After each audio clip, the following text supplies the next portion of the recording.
Hi, this is Jeff Blauwet, technical agronomist with Cooperative Farmers Elevator, and on this week's Field Friday segment, with all this heat and wind and everything that we've had here and are going to have for a few more days this weekend for sure, thought I'd talk about something we're really starting to see out here. We've got this, this corn's in that kind of what we call the grand growth phase where it really is trying to grow really fast.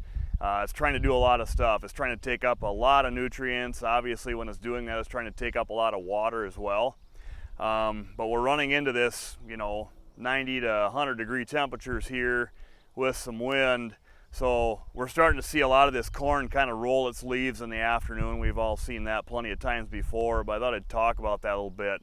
Corn plants roll their leaves, especially in the heat of the afternoon, basically to protect themselves. It's a defense mechanism. What that corn plant is triggered to do is when it's taking up less water, then it's we call it transpiring, but it's basically the corn plant is sweating like we do. When it's at a moisture deficit, it'll roll the leaves.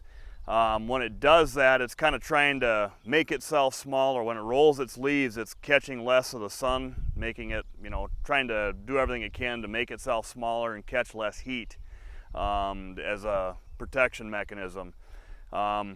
Corn plants have pores just like we do on our arms where we're sweating. Corn plants have pores called stomates.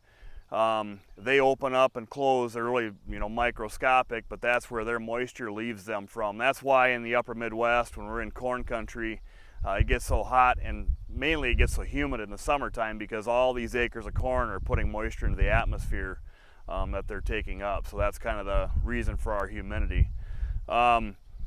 What are the impacts? At this stage, a lot of this corn's probably somewhere between V6 and V10, most of the corn around. Probably minimal impact if it rolls up for 3-4 hours in the afternoon for a few days.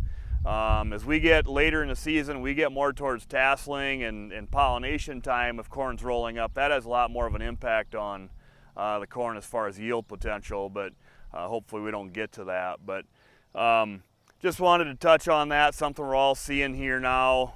Probably will see more this weekend. Some rain in the forecast here for next week. Hopefully that materializes. We can keep this stuff going. But yeah, this corn's busy trying to do a lot of stuff right now. So it's having some stress with this heat and trying to protect itself. So with that, that's this week's Field Friday segment, and we'll see you next week.